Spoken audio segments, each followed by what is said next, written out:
අක්කගේ බබා දුවද පුතාද? දුවනේ. හරි ස්වීට් වයස? දැන් යාට අවුරුදු 7යි. 7යි. වා ගොඩක් ආදරේ. එහෙනම් හපනවා.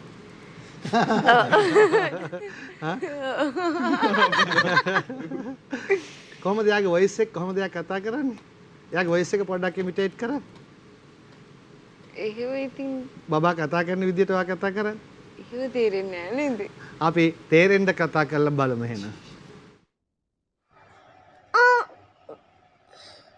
What? Nggak monkey using dua? Ayo nggak.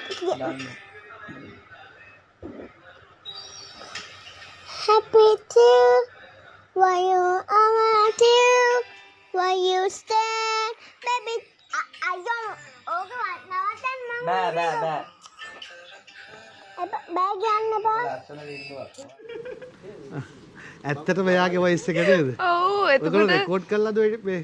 එයා චූටි කාලේ ඉඳලා අර මේ ඔය ෆෝන් තියාගෙන ඩාන්ස් කරනවා, සින් කරනවා දෙකම කරනවා. ඕකත් ඔය අයියාගේ යාළුවෝ ඇවිල්ලා ඉද්දි අර යාටත් යන්න ඕනේනේ බලන්න. එහෙම ගිහිල්ලා ඇත්තටම ෆෝන් එකේ රෙකෝඩ් වෙලා තිබිච්ච එකක්. මං කම්මැලිකම TikTok එකක් කරා. අක්කා ඔයාගේ අක්කා කියනවා බබාට වඩා එක මැච් වෙන්නේ නැහැ.